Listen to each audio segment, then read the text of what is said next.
This Valentine's Day, celebrate the one you love the most with Hallmark cards at Walgreens. Valentine's Day is the best time to send your favorite person a reminder of just how much they mean to you. A Hallmark card is a super simple and beautiful way to say how grateful you are for the love you two share.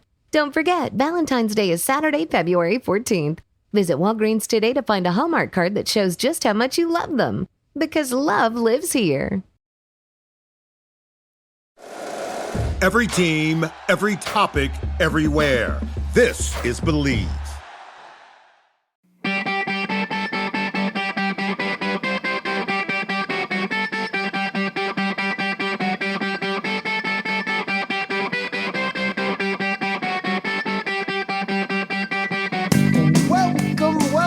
Welcome everybody to the Hockey Think Tank podcast, brought to you by the hockeythinktank.com, a website for all players, parents, and coaches to go to get a little bit of education and a little bit of inspiration regarding the greatest game on the planet. What an episode we have for you guys here today. We are turning back time, and we are re-airing a conversation that we had over YouTube with two of the top coaches in the NCAA Division I hockey.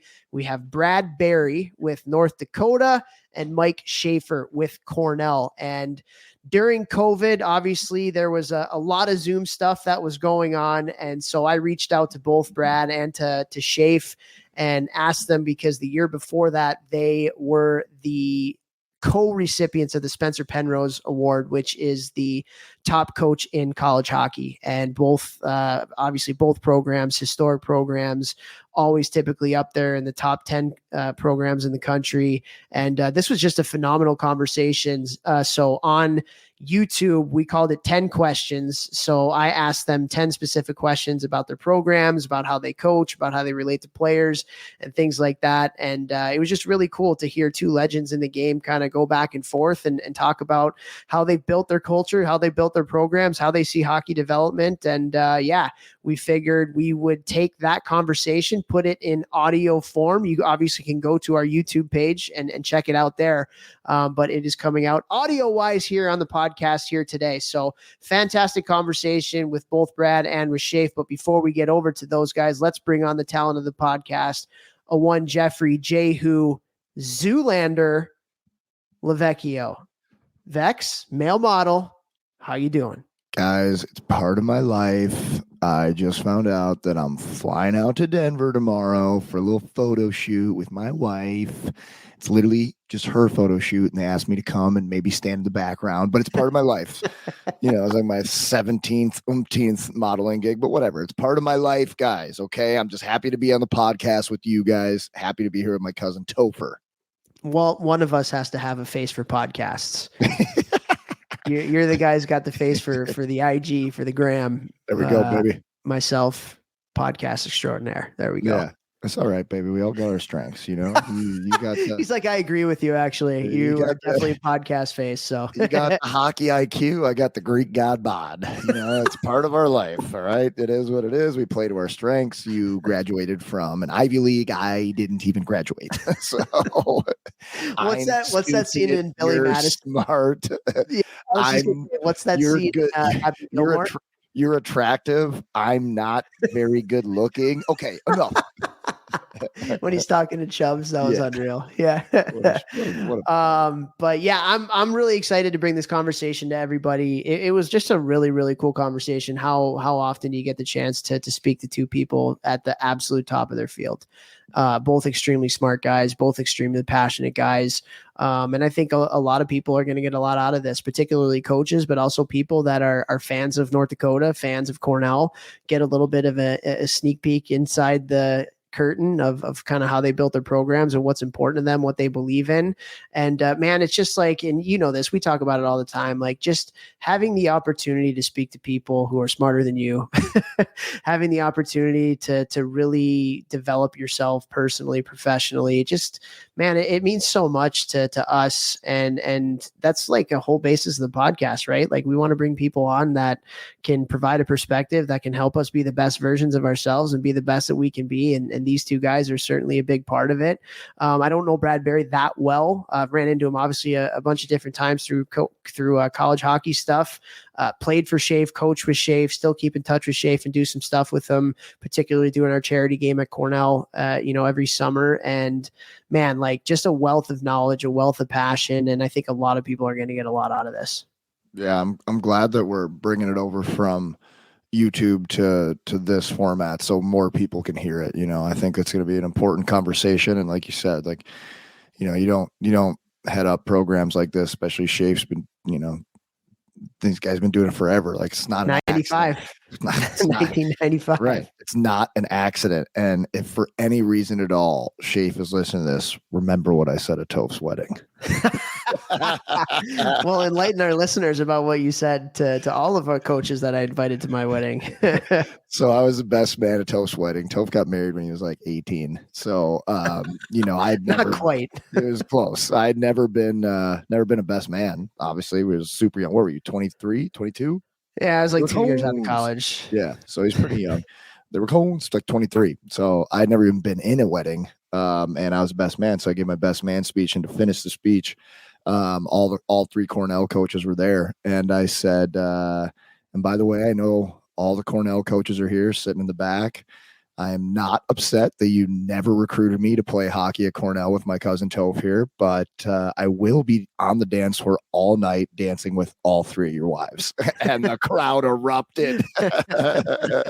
It was awesome. That was a phenomenal best man speech. Good job. Good job. Appreciate yeah, so that was a really good one. And a lot of fun things are going on right now for the Hockey Think Tank too. Like just this organization blueprint that we rolled out a couple weeks ago. I'm getting calls and emails daily from youth organizations, presidents, hockey directors, coaches, parents, and what does it entail and how can we get it?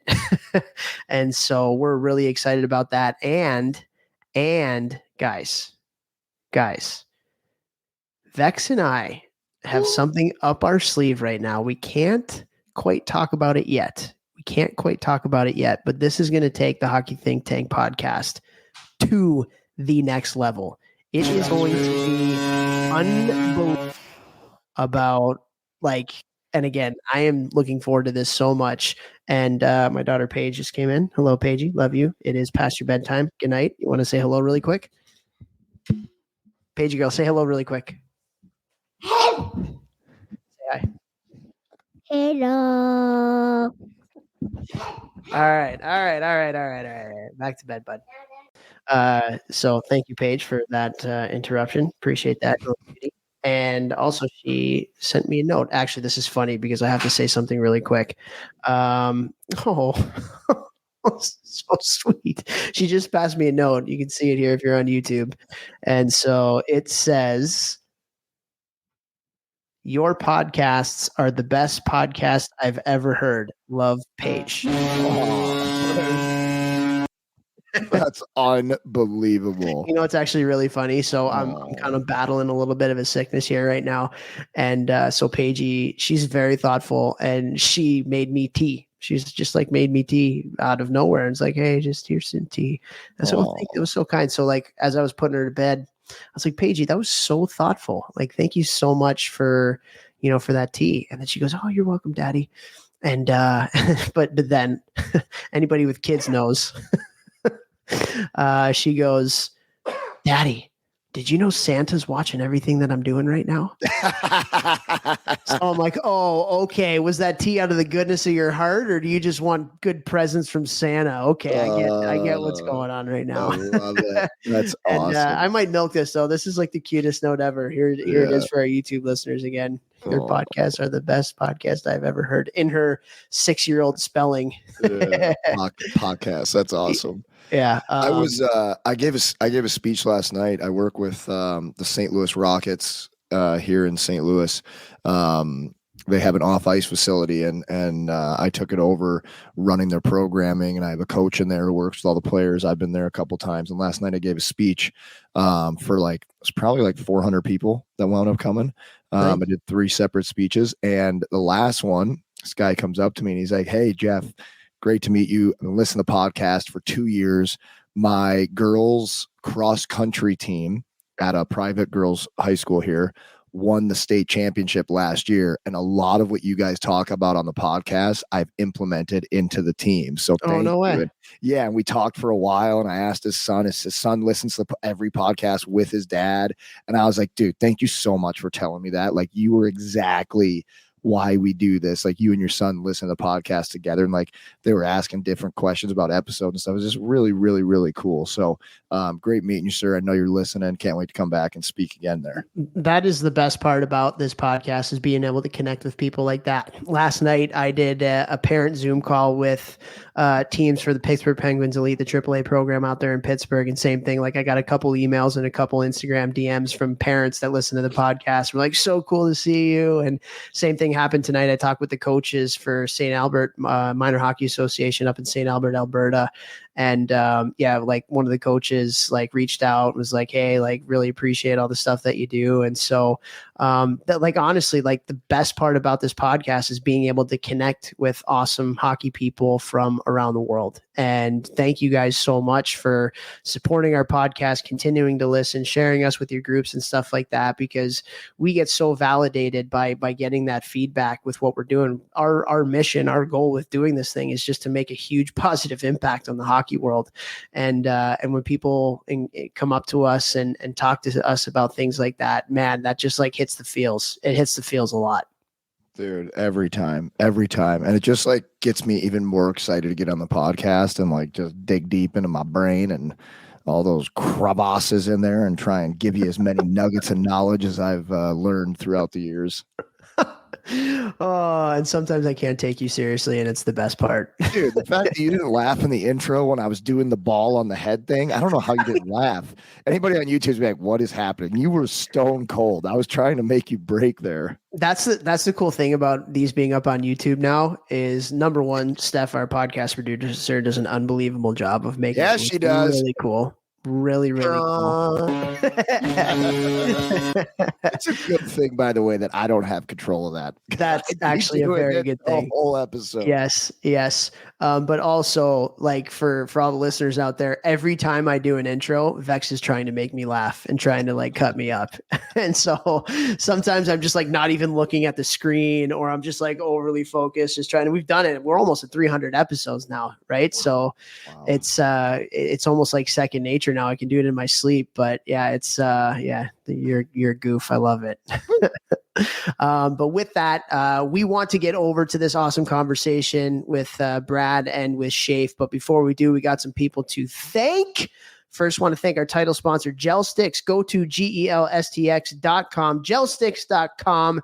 Unbelievable weighted training aids. Again, it is holiday season. If you're looking for a great present for your son, your daughter, or whoever it may be that is looking to work on their shot, fantastic present. So if you use the coupon code ThinkTank, one word, you will get a nice little discount on your weighted training sticks. Go to GELSTX.com today. Vex? Guys, such a good Christmas present. I'm telling you, as a strength and conditioning coach, and knowing like about biomechanics and movement and stuff like that, I love the gel stick because it also teaches your players like how to flex a stick too, because it's a little bit heavier. So like it kind of teaches them how to push down into it, because when that stick is 3 times the weight, puck's not going anywhere unless they actually use the technology of the stick and like push in and use the flex. So I really, really do believe in gel sticks. Also want to thank Train Heroic. Train Heroic is the awesome app that allows me to train the thousands of hockey players a year that I do. Moms and dads out there, don't be afraid to join my online training. Toph's dad, actually, Uncle Bob, who has been on the podcast, is training with me online right now. I talked to him over Thanksgiving. He said, I got to get back in. I said, let's go, baby. Let's go. I can help you. Boom. This was week 1 and he's slaying it. And or actually week 2, sorry, and he's slaying it. So if any parents out there want to figure out, how to get in better shape, you can go to my website, gmbm.com. It is nasty. You can see a bunch of the players I work with, interviews from them, and choose from different online programs, or you can reach out to me and I can build one out for you specifically. So Train Heroic allows me to do that. So thank you, Train Heroic. You have helped change my life and work with so many people that I never would have had the chance to. Also want to say thank you to Cured Nutrition. Cured Nutrition is a CBD company that I'm with. I talk about all the time, guys. I've been taking CBD since my last year pro, 2017, 2018. I take CBD twice a day, every single day, to keep my brain functioning well and to help with recovery from all the stressors that we all have in life. So if you have any questions, please reach out to me on what, why, how, CBD, stuff like that.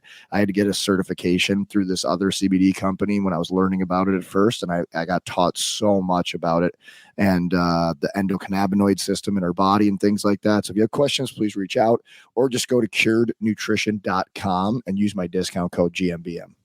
Boom. And thank you to Helios Hockey, an unbelievable product that we have partnered with for the podcast here right now, and for some other things you'll hear about in a little bit too. But Helios Hockey, unbelievable company, unbelievable product. So what you do is you get this sensor that you put in your shoulder pads. And what this sensor does is it pairs up with whatever video you're using. It could be live barn, it could be an iPad, it could be a camera, whatever it may be. And it will live in time give you feedback on your game, particularly with your stride and your stride mechanics, particularly with your effort level and how much you're putting into, the game. And it's really cool because they call it a hustle score. It's really, really neat for kids. I think they take it really seriously. It's a lot of fun, but also it cuts up your shifts for you. At the end of the day, so much value. It pairs up with the video. It cuts up your shifts for you. So directly right after a game, you have all of your shifts right there. And what an unbelievable teaching tool you can use with that. It's just an absolute time saver to be able to do that. If I had this when I was a kid, that's like all I would have done was be like just on my phone, just watching my shifts. And so go to helioshockey.com. And if you use the coupon code, again, think tank, one word, it will give all new Helios members 20% off their initial 12-month membership. And you will get that sensor that I was talking about that goes in your shoulder pad to make it work. You'll get that for free. So unbelievable discount there. Go to helioshockey.com for that. And also thank you to icehockeysystems.com, the best website out there for everything coaching education, and unbelievable website, thousands of drills on there, whiteboard explanations from really, really high level hockey people. It's just such a great tool. And honestly, if there's any hockey directors listening to this, this would be honestly the best present to get your coaches, because you can get this with a partnership that we've created with Ice Hockey Systems for every coach in the organization. So you have access to all those drills and whiteboard explanations, but you can also put in practice plans, draw drills digitally up on the screen, share those drills, share your practice plans with coaches within your organization. You can build up drill libraries, practice plan libraries, just tailored towards your hockey club. And it's just a phenomenal tool. And also, if you do get the association's platform that we've partnered with them with, you will get access to the Hockey Think Tank Parent Survival Guide. So not only are the coaches going to benefit from this, but the parents are going to benefit from it as well. Just an unbelievable value add. So if there are any hockey directors or any board members of youth organizations that are listening to this, honestly, I don't think there's any greater present that you can give to your association than an Ice Hockey Systems platform for all your coaches. So go to Ice Hockey Systems, look up the association platform today, and get that for your coaches. And last but not least, thank you to all of our amazing listeners. We love you guys so incredibly much. And we just appreciate all the feedback that we get, like we were talking about at the beginning of the episode, or beginning of this intro. And, thank you so much for sharing us. Thank you so much for, all the positive feedback. Thank you so much for helping us to spread the positive word and helping us on our mission to create some positive change in the youth hockey and the professional higher level hockey worlds. And, we just appreciate you so much. So thank you. You guys are absolutely going to love this podcast episode. It is a 10 questions on YouTube that we did with these guys a couple years ago during COVID. And so without further ado, be ready to be wowed by a couple unbelievable hockey guys in University of North Dakota head coach Brad Berry and Cornell University head coach Mike Schafer. The NFL season is going strong, and DraftKings Sportsbook is hooking new customers up with an offer that's even stronger. Bet $5 on any game this week to score $200 instantly in bonus bets. And DraftKings isn't stopping there. All customers can take advantage of a sweetener offer every game day this October. Get in on the game day greatness. Download the DraftKings Sportsbook app now and use code THPN. New customers can score $200 instantly in bonus bets when you bet $5 on the NFL. That's code THPN only on DraftKings Sportsbook, an official sports betting partner of the NFL. The crown is yours. Gambling problem? Call 1-800-GAMBLER or visit www.1800gambler.net. Please play responsibly. All right, what an honor to have two of the top coaches in college hockey today and all time, all on one interview here. Both Cornell and North Dakota having just incredible seasons this year, and unfortunately they were cut short by this coronavirus, but very, very honored to have both of you on, Coach Berry, Coach Schafer. Appreciate it very much so. No problem, Topher. Thanks for having us. Thanks, Topher. It's great to be here. All right, cool. Let's dive right into it. And one of the things that I love to do, typically when I would go down to Florida when we had our college coaching convention, I would try to seek out a coach that won at some level during the year and just ask them why. What was it about this specific team that allowed you guys to win a championship and be so successful? So Coach Berry, maybe I'll start with you first. Is there something in particular, maybe one or two things about this group that you guys had this year that really made it so special? Well, I think it's a great question. I think there's a couple of things. I think, I alluded to you a little bit before we talked here. Us not making the national tournament a couple of years in a row. And, we have a junior class this year that experienced that over their first 2 years here. And that's something that normally we make that tournament and have a chance to win. And they didn't get to experience that. And they were pretty influential players on our team skill-wise. And I think it was pretty neat. They talked together, guys like Jordan Kawaguchi and Colin Adams and Grant Mishmash, Matt Kirstead. They talked together about, hey, we got to be better and we got to make an impact. We got to take the reins as upperclassmen here. So those guys took a step, and then we brought in some pretty good freshmen here with a kid named Shane Pinto from Long Island, New York. That you never know how it goes for freshmen, but he had a pretty good freshman year here. And then us coaches, we knew we had to get better in some of the details and different things that we had to do to keep moving here. And so I think collectively as a group, it was a challenge to all of us to try to get better. That's great. Shafe, how about you? Yeah, Brad, stay out of Long Island, man. All right, stay out of Long Island. You stay outside of out past Michigan, Lake Michigan. Okay, if you stay out of BC, we'll stay out of Long Island. All right. All bets are off. I think that Brad talks about right away is players. I mean, the kind of the players' attitudes, and we can say all we want as a coaching staff about where we want to get to and how we want to get there. But I think it really comes down to the character of the players and their drive of wanting to succeed. And for us, that's been an ongoing process. And to have the kind of year we had, I think that stems from, that culture that exists within our program. That has to do a lot with what, recruiting and bringing the right kind of kid that's going to play in our program and want to play selfless. And I think the second part is that facing that adversity from previous years, like what Brad talked about, is that I think, in all different programs, we face that adversity in different ways. And for us, I think the guys knew how tenuous the previous season was, where we had a lot of injuries, but we never really accomplished the goals that we wanted to accomplish, even though we got in the NCAA tournament and we got to a game within the Frozen Four. We didn't really finish it. And that kind of was our model for this year, was to finish things. And unfortunately, things get swept away. But, losing in the championship game against Clarkson, losing two of our better players in that game, and Jeff Malott and Matt Galida. And then the following weekend, playing against Northeastern, but not getting past it. So I think those are the keys for us, is that, our season was really driven by our players and their want to be more consistent. That's great. And you guys both mentioned adversity as a huge piece of getting over that hump this year. And Schafe, I was around, we had a couple tough years together, and we really sat down as a staff and really kind of charted the way forward in terms of who we wanted to be as a team, culture wise, recruiting philosophies, and just kind of put everything out on the table. And it sounds, Coach Barry, like you guys had a similar type of experience at North Dakota, not making the tournament for 2 years. So when you guys go back and you look at that time when you reevaluated the program and needed to change some things, Schafe, I'll start with you first. What was that experience like, and how much do you think just kind of taking a step back and reevaluating led to the success that you guys are having today?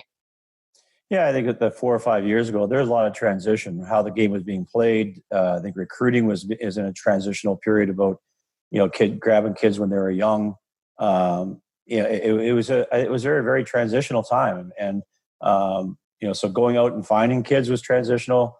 How the game, I think, was being played at the college level was changing. And, we decided we had to change. And for us in recruiting, I'll go back on the recruiting aspect, we changed by, going back and starting to take late bloomers, guys that had a chip on their shoulder, guys that were passed over maybe in their different areas, but also going back into the areas that and not committing to kids until we actually saw it with our eyes and stopped going with potential and started to see them as players. I think that was the first one. And the second one was to just put a little bit more emphasis on and not thinking that we could develop everybody. I think part of our talent, we thought over the years, was to bring kids in and develop them as hockey players. And then it took a little shot to the ego, is that, we need to kind of really see that for ourselves, not just seeing a bigger kid that we thought we could mold, but rather than making sure that they have the size, speed, skill, hockey sense, and spirit that all kind of, map us as a program. And by making that change and putting more emphasis on the speed, but also changing some of our systems so that we could play faster. That was not a scary time, but it was a time that I had become more uncomfortable as a coach because, we'd had so much success for so long doing it one way. And then we went changed and went back and did something different. And hasn't changed a whole lot, but it definitely has changed. Yeah. How about you, Coach? Yeah, I think Schafe hit it right on the head there. I think obviously that changing the way you do things constantly to think outside the box a little bit. I think, one thing about college is, especially when, you have your players up to 4 years, sometimes you become stagnant in a lot of the ways you think. And, just because you have a little bit of success, doesn't mean that you have to keep doing the things the same way. I think, like everybody else, people embrace change and they like to shake it up a little bit here. And, I go back to, I think it was 2 or 3 years ago, we go out to Buffalo, New York for, all those U.S. development camps for young athletes going out there in the summertime. And I can remember when Schafe called me, and he called a bunch of head coaches from around the country. And he said, hey, we got some time in between sessions here. Why don't we all get together and brainstorm and really be open and talk about what programs do on and off the ice. And I thought that was very, very impactful. I know it was for me. And I think it's one of those things that as a coach, you have to be open on trying to learn from others. It doesn't matter how much experience you have, but, try to grow as a coach over the years, because I'll tell you what, when you think you know it all, you really don't. And I think players actually love it that, you're human, and the fact that you want to get better as well as they do. So I think it's one of those things that, it ever evolves, whether it's coaching or recruiting, that you have to change your ways and adapt to the times. Yeah, for sure. And what are some things that I know both of you guys are very into that in terms of being lifelong learners and having relationships with people around the business that can make you better. What are some things that you guys do for your own coaching development that maybe some coaches watching here can implement in their own careers? Schafe, we'll start with you. Well, coaching development, I go back to what Brad said. I mean, is that, for me, going right back and just continuing to learn. And, we were up in Buffalo and had that opportunity to sit down with Norm Bazan and a couple other coaches. And just, I think the drills are one thing. I mean, it's everybody can see drills. When you can walk into a rink and see how a team practices. And one of the things that we talked about with Brad and those guys, that thing was, but what are you emphasizing? Like what's the nitty gritty on your, for you to demand, because everybody's got their own mark on their team. And so I think that's one is not just the drills, but, what makes a North Dakota so good? What makes a UMass Lowell so good? And so that's one. I think it's hard for coaches, but, having connections, Jeff Blashill and Dave Quinn the last 2 years, I've got an opportunity to go to Detroit and the Rangers and just sit back and watch guys and how they're dealing with professionals, because I think it was big to be able to talk to our players about, what they're doing is the exact same thing that we're doing. They're developing, they're getting better, and the grass isn't greener on the other side, and they're doing the exact same things, but they're doing it a little bit differently. So that's another one.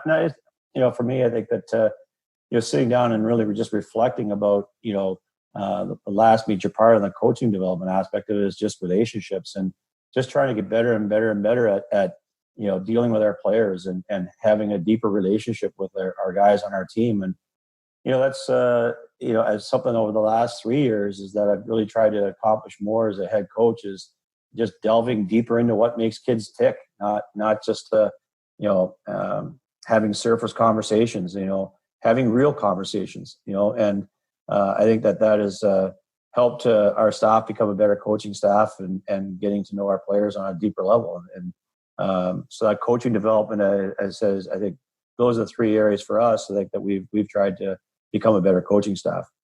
Love that. How about you, Coach Barry? Yeah, exactly. I'll mimic everything that Shafe says there. I think one thing that we really try to strive, and I think changed in a lot of different ways over the past few years, is connectivity or the communication side within coaching. It seems like everybody is detailed X's and O's, whether it's, the video pre-scout, everybody knows what everybody else is doing. Everybody, everybody has an identity on how they want to play within their system and structure. So, you got to get through that the first, month or two to get everything down, and then everybody pretty much knows it. But I think what has to be growing and building the whole year is your connectivity and communication with players and building relationships, because that's a big deal. And even though Schafe and I, we're getting up there in age a little bit, probably me a little bit more older than anybody, but I think, young people coming in now from all walks of life with different things going on in their lives, you really got to pull the layers back on them and see what makes them tick.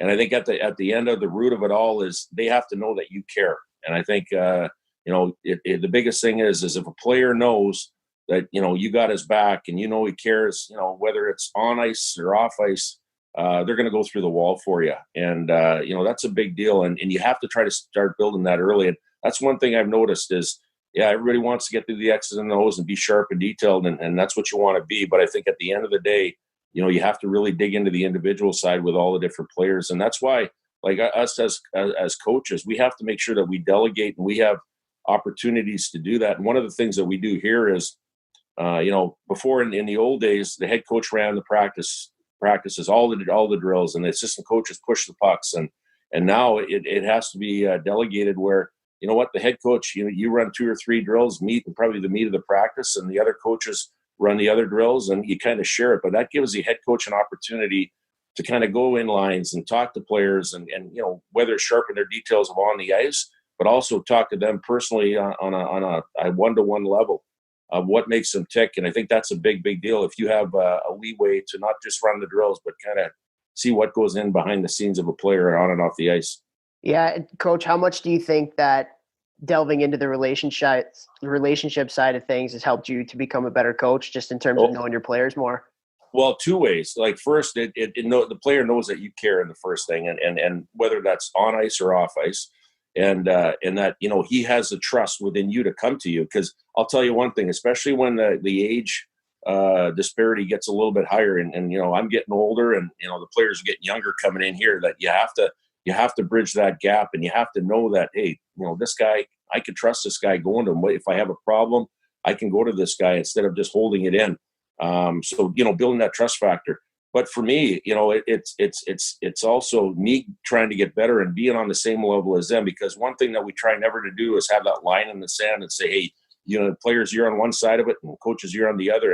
And as soon as you get rid of that line, and again, there has to be some, concepts as far as structure and hierarchy as far as leadership. But as far as, being in it together, we have a saying here, it's we, us, and our. It's not I, me, or you. It's we, us, and our in everything that we do, and that's a big deal. And I think our players feel that.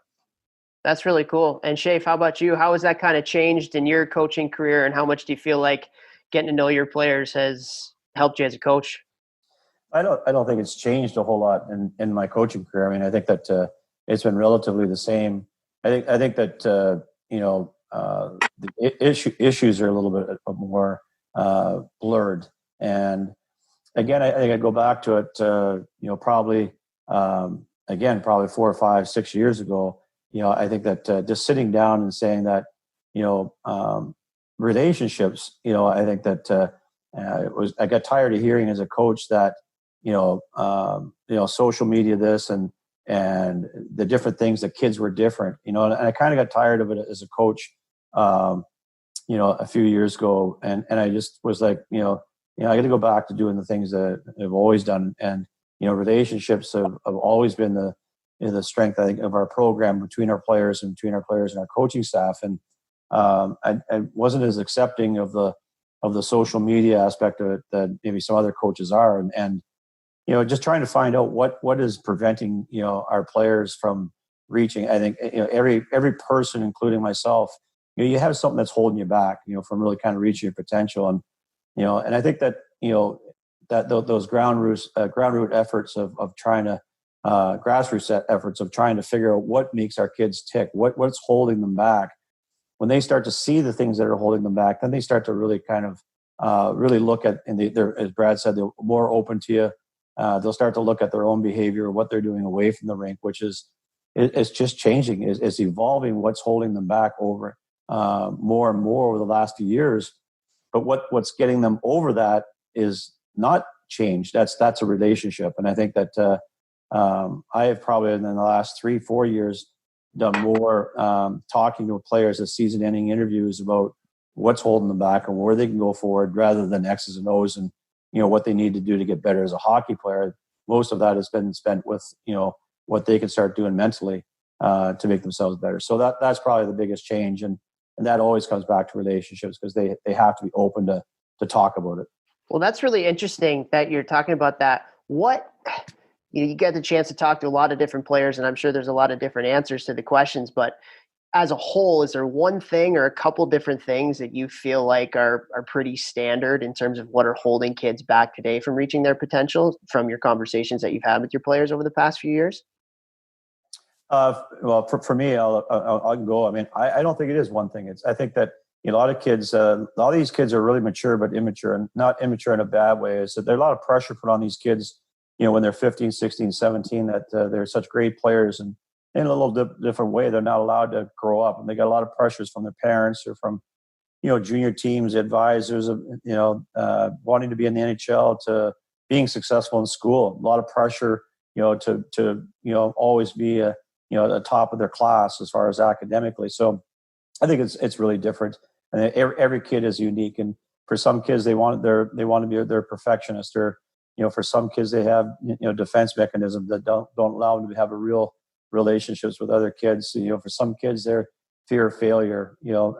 It varies so much with regards to each kid, and that's the unique thing is to try to find what it is. When you start to peel away the layers of that onion, what is it really that it can really get them to, as I said, because have real relationships, because it's our culture is dependent on playing for our teammate. Our culture is dependent on playing for each other, and our university. And to do that, I just think that what holds guys back is so many different areas that you really have to find out what it is. And I tell you what, and once you start going in that direction, that's why I say things haven't changed. And I think they've actually gotten better, because I think kids will actually open up a little bit more than they would 25 years ago. They'll tell you about their problems. They'll tell you about the issues that they have. Not all of them, but the kids that really want to get better, they will. And that is, to me, is made it a little bit more. I keep going. A throwback.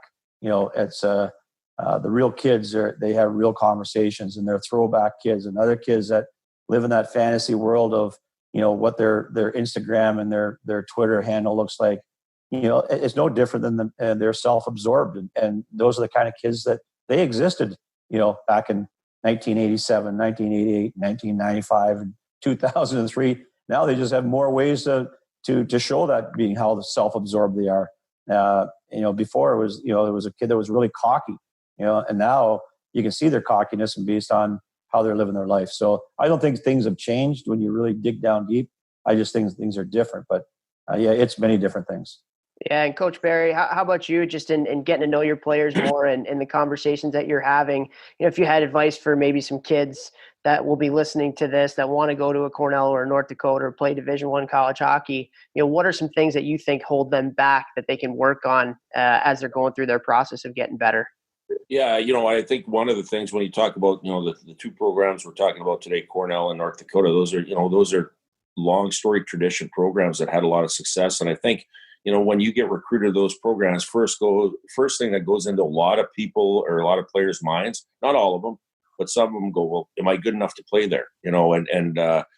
Some players have a swagger or a confidence that, I got this, I can do that. And my skill set shows that. But there are some players that go, man, oh man, I got to get to that bar and I got to do it every single day. And I think that holds, some players back a little bit. But again, I think those are open conversations that you have with players before they even get in here. I think as coaches, you got to say the reasons why they're coming to Cornell or North Dakota. That, first of all, we believe in you. This is the role that we believe that you can play and help us win, and we'll help you do that. So I think they got to have the belief that you're in it with them to get them to where they need to go. And I think that's the first thing. I think Schafer alluded to. There's a lot of different things as far as what could hold players back, and he's right. You have to kind of dig into it and try to peel the layers back to find out what that is, and then try to help them get over that hump. And that's part of the challenge of coaching, which I think is exciting because it's a psychological thing, not only physical as far as getting them better, but psychological as far as getting to where they need to go. And I firmly believe that the leadership group is a big part of that. When you identify your good leaders and name them captains, they're an extension of your coaching group. And I know, for us as coaches, we're only in that locker room a small percentage of the time compared to what the players are together. So, having a really good leadership group and help them being mentors to those guys is a big, big deal. And again, we work on that a lot. I know it. I don't know what it's like in Ithaca. We're coming out there this fall and we're excited to do that. But in Grand Forks, there's not a whole lot of things to do here other than go to school and play hockey. So what we really encourage our guys is to really be a tight team and do everything together. I know Fortnite and all this other video stuff is a big deal with kids, but we really try to say, hey, when we're doing this stuff, let's try to be tight as a team together and do it. And I think that's a big deal of helping kids get over what they need to do to get to where they need to go. Yeah, and you mentioned the leadership groups, Coach. What are some things that you do with your leadership group because I'm a huge believer in that. I think a coach is only as good as his leadership group. If they're not bought into what you're doing, I think it doesn't matter who you are, you're screwed. So what are some things that you maybe do with your leadership group to help them be a part of that team from that aspect and be an extension of you guys and get other guys to buy in and things like that? Well, first of all, for us, it's having constant communication with them, not inundate them with meetings all the time, but, whether it's, if you have a captain and 3 or 4 assistants, it's either grabbing each of them individually and talking to them and asking their opinions, not, taking everything to heart and using everything that what they have for their opinion on going forward. But, when you ask a question and then you listen as a coach, that kind of perks up the ears of any player that, hey, the coach is listening to me.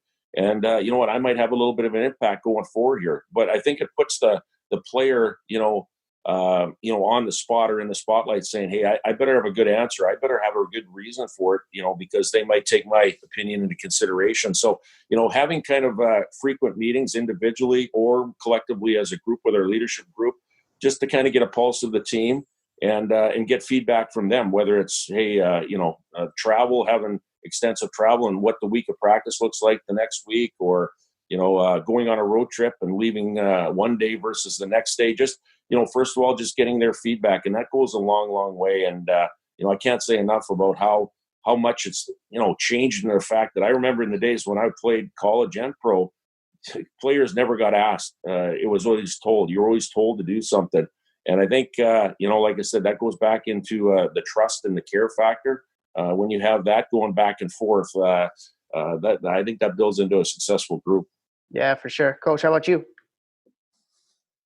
Well, I think that leadership groups have I think that when we sat down with Brad at the Buffalo, it was really funny because I think five of us had five different ways of addressing our leadership group, and it was kind of intriguing, and I think that probably I'll go right back to it is that it really doesn't make a difference how you structure your leadership group, but I really think it comes back to the kids and what you have in that room, because they're going to take that message back to a group of guys, and Brad says they're definitely an extension of you as a coach. I think our leadership group, to me, starts with our assistant coaches. And, I go back to about who they're bringing to campus and having kids that are like-minded in the locker room, because, you could have a group of captains that are usually captains are guys that are really driven. And so when they ask, oh, what do you want to do? Well, we want to skate in the morning, well, okay, let's go. But if you don't have like-minded guys in that locker room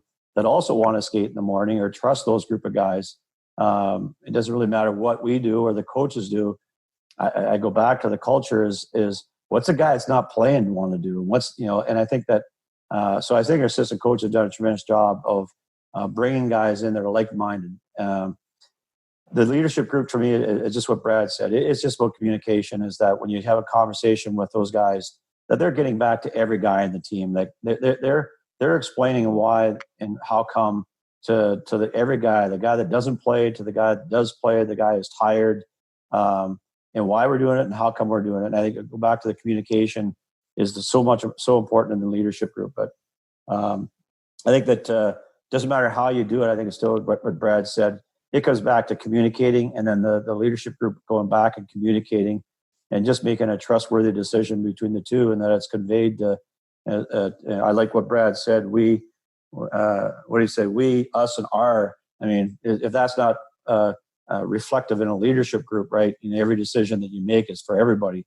And there's an old saying is that when you make a decision, you always keep the good of everybody in mind of that decision, whether it's personally or for the group. So I totally agree with them. I don't think it matters what you're doing and what type of leadership group it is, but I just think that communication is so critical in whatever you're doing. Yeah, I love that. Well, you both mentioned recruiting as a huge piece to that in building your culture, building your leadership groups, and building your teams. When I was coaching at the level, and even now outside of it, and what I've been able to do, I think the biggest question that I get asked is, what are you guys looking for? As coaches are sitting in the stands and they're evaluating or they're doing their background work on players, from a hockey standpoint and a character standpoint. I get that question asked all the time still. So here we have the two guys that have won the top college hockey coach award this year. Coach Schafer, we'll start with you. When you're thinking about evaluating players and the players that you're looking to bring into your program, what are a couple different things that are non-negotiables for you that kids have to be able to succeed within your program? Well, flat out, they got to be able to play for our staff. I mean, it doesn't matter what their talent level is. I mean, they got to have the ability to walk in and play for our staff. And I guess what that means is that, it's just a relentless pursuit of wanting to get better. You ask what if you give advice to kids when they want to get to college, I think two things would be, always stay in the present. Young kids always want to look to the future and, never live in fear. And so in the recruiting process, I think that looking at kids that have that mentality, I've always said some kids love to work, or like to work, and I think that working hard is going to be. I never asked a kid, "Hey, do you like to work hard?" Because we work hard. I've never said kid, shake his head saying, "No, I don't like to work hard." But there's a difference. Do you love to work hard? And I think that when we I don't think a lot of those attributes are really developing kids until they're 17 or 18 years old. And that's why I go back to recruiting, is to go out and see it actually happen. See them walk into a junior team, and can they adjust? Can they, continue to get better? Do they have the it factor? I've been really happy. Like a few of our recruits that we have come in a couple of years have just been named captains on their junior team. And I think that's the kids we've chosen are the right kids, and so they got to have the basics. I mean, you're not taking a kid that can't skate, doesn't have skill, doesn't, for us, size, doesn't really matter. It's the size of are they going to play big? You know, are they going to be able to, you know, as I said, have the spirit in the hockey sense? And the hockey sense thing is the most difficult, you know, to really judge. And I think, again, I go back to the young recruiting. That's where you make your biggest mistakes, is because, you know, some kids are just so much more skilled and faster and are bigger than when they're 15 and 16 years old. But when everybody catches up, you know, and everybody's the same at 18, 19, it's the hockey sense that kind of separates. So we're looking for those 5 things, you know, skill, spirit, size, speed, and hockey sense. So those kind of the non-negotiables that we're looking for. And if we're going to sacrifice on one, the person better really have a special talent in those other 4. But character and culture-wise, we're just not looking for players. We're looking for people. And I think that you know, that takes a lot longer to decide. And but that is the non-negotiable is great people. I mean, and it's evident on recruiting trips. It's evident when you do home visits how the kids and their parents relate to each other. The apple doesn't fall far from the tree. You know, you've been there. You've been in my office when I've had a kid in there and I've walked in, I've seen the parent, the way they've talked. you firsthand experienced me saying, "This is your recruit," and walk out of the room. See you later. and how fast I've departed out of that office because I know that they're not coming to Cornell, but not ignoring those red flags in recruiting. And those red flags are how the kid talks, how the kid handles himself. I'll tell you a story of a kid I was sold on the other day as I talked to him and reaching out to a lot of recruits because you're at home. And every kid, you know, on the other end of the line was, you know, had certain things. And this kid stopped me, and he was a 16-year-old kid. He goes, "Hey, Coach, before we get going, I just really, really want to tell you how I'm happy for you that you're seasoned, but really happy for you as a coach that you know you were able to win a National Coach of the Year award and share it with Coach Barry from North Dakota." And I'm like, "What?" You know, like it was the first time, you know, and after about 10 calls that the kid actually said he was thinking about somebody besides himself. And I was like, sign me up on this kid. You know, the most mature 16-year-old that I've talked to on the line. And that's not ignoring that's seeing what's there in the conversation.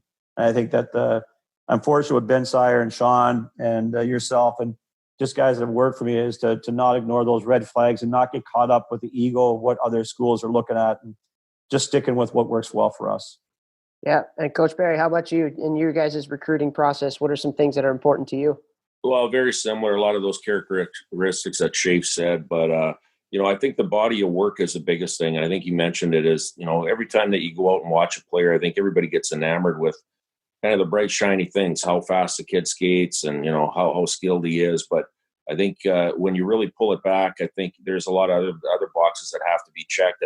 And part of that is, you know, trying to see this person or player on a regular basis of not just a one-time opportunity to see him on a good night. Like, you know, maybe watch him against a better team that's, you know, a little bit of adversity. How are you going to handle adversity? And that really shows the character of players. And for us, our culture, and I know Cornell's the same way, very strong culture, past history and tradition. It's the same with us. And when we walk into a building, you know, I think junior coaches or high school coaches know that, hey, you know, do we have a Cornell player or a North Dakota player for you? You know, there's a general identity of what, when we walk in a building of what kind of players we look for. And you know, first of all is obviously you have to be a very good hockey player in all those different individual areas, but you know, you have to have huge compete. You have to have a team first mentality. And I think body language is a big thing. You know, when we look at skill sets, the other thing we look at is body language. What's your body language look like in a game when you're winning and when you're losing? And you know, we always love those players when they score a highlight reel goal. The first thing they do is they point to the guy that gave them the puck instead of, you know, ripping their chest or putting their arms in the air, skating away from the pile that's congratulating you. You look at that guy that, you know, looks like they did it over and over again, but they point to the guy that passed the puck. Then the other thing is adversity. Like when things are going bad, you know, what do? Like, do you try to pick a teammate up on the bench or the goaltender that let in a bad goal or whatever? Those are the little things that we say, you know what, this guy can fit in here. And And again, we all want to have leaders on our team, guys that are captains of their junior teams. And that's a big thing that Schafer talks about. But we also want to have guys that are, that'll accept the role. Like I firmly believe that, you don't construct a successful team taking 20 of the best players that have the best skill set. You have to construct I believe, a team that, half your team is probably high-end skill. The other half, is it going to accept a bottom 6 forward role or a bottom 4D role or a backup goaltender role? You have to build your team with a little bit of everything, and you have to have guys that accept that, knowing that they're coming into the program and that's going to be their role.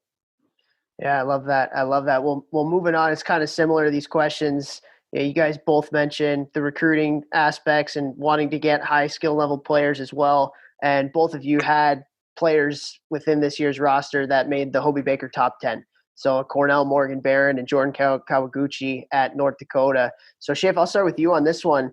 What's it like coaching a kid like Morgan of his caliber, somebody that, I think will have quite a bit of a long NHL career, having known him and having watched him play? What's it like to coach a kid like Morgan? Well, with Morgan, I go back to it. He is an absolute throwback. And I go back to as a player, like he is everything that Brad and I have talked about today, like to the T. I mean, and everything. I mean, you get back to when your best player on your roster, or one of your best players on your roster, has the mentality and lives and breathes it on and off the ice, of everything that Brad and I have talked about today. You got a special player and a special team. And I guess what I mean by that is you talk about, I remember our first practice this year, Morgan went down a one-timer in practice. I'm like, and the guys are looking around and the young guys are looking around going, wow, and how he handles the media. I said, it's just a throwback. He loves to play hockey and he loves to be with his teammates, and he doesn't get distracted by anything else than his friends on the team and playing hockey. And would it surprise me that he came back to Cornell? It wouldn't surprise me. I mean, do I know that the Rangers want him? There's no question the Rangers want him. They probably think he can play there next year. Would it surprise me to come back that he comes back? It wouldn't surprise me at all, because he's a finisher. I mean, he's a guy that wants to get his degree. He wants to be with his teammates. He started something and he's going to finish it. And that's what I mean. I've never had a player, I've had some really good players, but Brad's probably had some better players than we've had but I haven't had a team who stepped out and shadowed on the power play before. Like stepped out and stood beside on a power play. I'm like, I had Matty Molson, who's like one of the most dynamic power play guys I've ever coached. And no one ever did that to him. Well, that's because I was out on the ice. Well, they were afraid. They were afraid of your muffin of a shot. No, they were afraid of your one-timer. So they knew they couldn't sag on him. But no, I mean, and just I've never that kind of kid that it didn't matter if you shouted him or not, because he could bully his way to his net. He didn't care if he was being covered. He just didn't care. He just showed up and played. And I tell you what, that's the culture thing. I go back to its players, and we can talk as much as we want, but when you get a guy like that who just shows up and plays and competes and practices and loves his teammates, it's pretty easy as a coach. Yeah, and Coach Barry, how about you? What was it like coaching a kid like Jordan Kawaguchi this year? Yeah, I was feel very grateful to be honest with you. Like when we went through the recruiting process with him, and it was one of those things too. Schafer talks about trying to get leaders on teams every year, captains. Well, he played in Chilliwack and he was captain of his team, and he was. Schafer talked about the late bloomers. He was kind of one of those guys. Like a lot of guys play 1 or 2 years of junior and then get to college and try to get to where they want to go. He had to play 4 years. He played 4 years in Chilliwack and came as a 20-year-old, as a young man coming into our group here. And I think one of the things that he had a motivational side of that. He wasn't the bright shiny toy. He was the guy that had to work hard every single day and he had to prove himself every single day. And what I liked about him too is he knows that going forward here. He came in here, had pretty good 2 years, had a really good year this year, and he made the commitment to come back next year. With some unfinished business that we have to do here. And when he said that, then the rest of the group said, yep, I'm coming back too. So that's kind of a big, big deal what a leader does and how other people react off of that. And, I think it's one of those things that he's such a humble and hardworking kid. And it sounds like Morgan Barron's the same way, that he'll do whatever the team he's asked from the team as far as doing, and he won't have any questions about it. And, when you have a Morgan Barron or Jordan Kawaguchi as a coach, he absolutely love that because they push the group. They absolutely raise the level of what everybody else is going to bring to the table because it's for the good of the team. And I think if we can keep those guys around college as long as we can, that's a good thing. Yeah. Hopefully as long as you can, right? Yeah. Well, that's good. Well, I got one more question for you guys. I so much appreciate your time here today and speaking with me. And it goes kind of back to your guys' programs and who you are. And both programs have a very, very, very strong sense of tradition dating back years and years and years. So Coach Barry, I'll start with you. You talk about team success. You talk about individual success. So many players that have come through the program like TJ Oshie, Jonathan Taves, Zach Parise. I mean, you just go down the line. How do you guys use that sense of tradition in building your guys' culture? How much do you talk about tradition? How important is it to you? And how do you implement that within what you're doing with your team? Well, first of all, I think tradition has to have a sustainability. When those players come through your program, we call it adding to the tradition. We have a big wall that says add to the tradition. And those guys have, but it's not just about being here those 2 or 3 or 4 years. It's what do you do after? And what I feel really special about is all those guys that you just named, they communicate back, whether it's with us as coaches or our players here. When they're playing in NHL venues, the first thing they do after a game is they say, how did North Dakota do? And they have a strong connection to our group. And that tells you how tight our culture is. And I know it's the same way in Cornell. So again, having those guys come through our program is a big deal. But, going to the other side of it here, I think everybody looks at those guys' names. What's gratifying for me as a coach is when you have a guy like Cole Smith in our group here. I don't know if a lot of people know about him, but, he played 4 years for us. He's a big kid out of Brainerd, Minnesota. He's 6'4". He was the guy that he had to play all, until exhaust his eligibility in junior. And, he came to our program as a low money guy, as a role player. Ended up this year, he played all situations, 5-on-5 power play, penalty kill. You know what? This guy is the outlier. He is the guy that you love to cheer for. He ended up signing a contract with the Nashville Predators. And, that's what you love about college hockey is you have all those well-known names, but now the obscure guys coming through your program. And I know Cornell's the same way, that you get to help these guys on a daily basis of trying to, get their goals and aspirations completed. And again, that's a big deal. So again, like I said, I just feel grateful that you get to touch a lot of players on all different levels.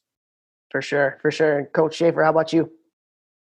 Well, much like Brad, I mean, living up to the tradition, I think that, not fearing the tradition. I think that's that we talk about that a lot, is that, not to worry about what people have done before you, but to blaze their own trail. And Topher, that we have our guys research their numbers at different times to find out who's the best player to ever wear the number, and try to live up to that when fans look out and they see a guy that played maybe hit before him, that they want to live up to that excellence, but also at the same time they also want to try to unseat that guy, and can they be the guy that, someday in 10 years, someone else is voting for him, and to put his name on the back of that jersey as the best player. And we've had a lot of success with that, but we keep the trophies in our room, just above that stalls. And, it's tough because I think the whole motto of our program is to live in the present and worry about in the process. And that is to focus on a day-to-day to get better. But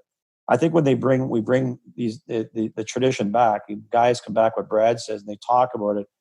I think if you have a culture that where you're playing for each other, just what Brad said, that lives with you forever. And it's always about the journey. It's never about the result. And when guys have that kind of experience where they've met their best friends for the rest of their life, no matter where they go from there on out, I think that you've done your job as a coach. And that is the tradition that we definitely want to uphold. If we're pursuing excellence, and we better be doing it the right way, so that they always be the best friends, and always think of Cornell as a place where it changed their life. And So I mean, it is about winning, but it's also about that experience. I think it's going to be even more about the experience with all these transfers and the portal and guys being able to go wherever they want. Everybody keeps asking, well, what about, how's that going to affect? I think it's going to put programs like ourselves in North Dakota in a better light, because if you have that kind of tradition where you're playing for each other, guys don't want to leave, and if they do, they might be the guy that you don't want in the first place, and just couldn't fit in. But I think it's going to put even more of an emphasis on the things that we talked about: winning tradition and winning culture, and that culture is all about relationships, how guys got along. Oh, for sure. I mean, I've got a couple different text chains of guys I played with at Cornell, and it's always the same stuff. Now we're, instead of doing stupid pictures to each other, we're sending pictures of our kids and things like that. And it's a huge part of it. And I know, obviously, being a part of it at Cornell and knowing guys that went to North Dakota and how special it is there. I mean, very, very cool and incredible. That I think it's just really cool you guys talk about blazing the path. I mean, blazing the path, there is that huge, strong tradition, and you have to be strong enough as a person and as a player to, want to fit into that and want to add to that. But then also leaving your mark, I think, is such a cool thing. Do you guys talk about that a lot? Obviously, in your guys' answers, you did. But how important is it to, have kids there that really want to leave their mark, not for their own careers, but leave the mark there for North Dakota and leave the place better than you found it? How, Coach Barry, how about yourself?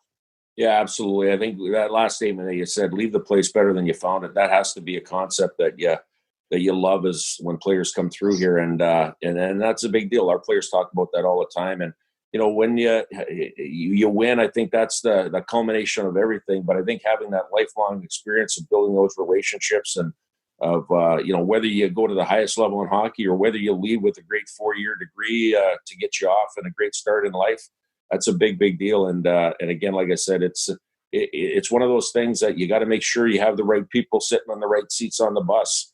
But at the end of the day, it's a great ride. And again, looking forward to this upcoming year on that too. Yeah, for sure. Coach Schafer, how about you? We'll end it with you. Brad's got the same line, man. Boy Scout, leave the place better than you found it. It's just about as simple as that. But, I think that I go back to it. Like it was fun talking to Brad at Buffalo, because you hear a lot about these sayings. Like, you've heard a lot about the culture and talk about it. It's another to everything that we do is about that, right? You can sit at the coaches convention, listen to a guy talk about it, and that's easy. It's not easy to drive the culture that we have, and it's not easy for the players to buy into that culture. You sit in here, we've talked for about an hour, and we've talked about all the things. You're like, if I'm sitting there going, why can't other programs do this? Like, why aren't other people doing this? And it isn't easy. It's not for the faint of heart, especially for the kids. And I think that's why I respect about Brad. And just said, to see him and share a Coach of the Year award with him, it's special. I know how he runs his program. I know how he treats his assistant coaches. I know how he handles himself at the convention and seeing him on the road in the rink. And so it's an honor, but it's no mistake that they got great culture, and it's not an easy thing to do. You got to live it. And we have our challenges, and those challenges are year by year. But yeah, it's leave the place better than you found it. But man, to get the kid to think that way and do those things, it's never assumed that it's just going to happen again next year. I'm sure Brad's sitting there, and I'm sitting here, over the last few weeks thinking about, we're going to have brand new kids, and how are we going to get back to that special sweet spot that we were probably both at right at the end of the year, where all cylinders were clicking. To get there is I'm not. It starts day one, not assuming that our freshmen or any of our returning players, they know anything about Cornell hockey, and start all over. And that's the special part. Absolutely. And Coach Barry, any final words before we let you guys go here? A couple things. That last comment really resonated with me with Coach Schafer there. Accountability. That word really hasn't come up, but I think that's a big deal within both cultures here. And I go back to, I know how he runs his group and how direct and caring that he is with his guys. But going down to Florida in those meetings, and when Coach Schafer stands up in those meetings and says comments, it resonates, and it's because it's direct.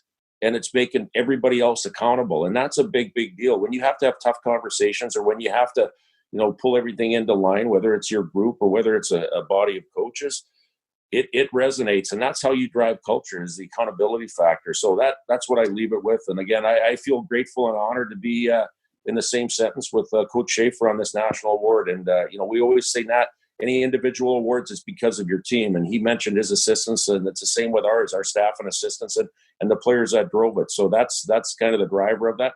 And the very last thing is, hey, Topher, you do an unbelievable job. Watch you on Twitter and the things that you do on that hockey think tank. I think that's outstanding. I learn from it every single day. I look at that. So keep doing that. You do a great job. And Schafe, thanks again. We're looking forward to coming out to Cornell to revive our tradition and history of getting both programs together. Just promise me one thing. Can you leave a few tickets for our fans at your rink? They'd love to get into your rink. We haven't been there in a long time. Not a chance. Especially if they're from Long Island, there's going to be no extra tickets going up to Long Island. Awesome. Well, thank you two so much.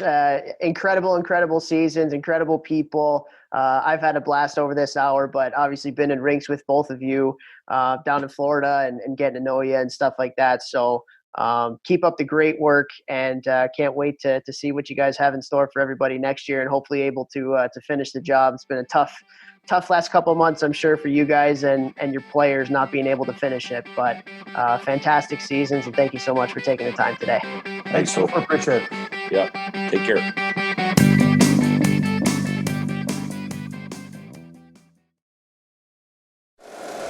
If you like the show, please take a moment to rate, review, and subscribe. It really does help the show to grow. Thank you for listening.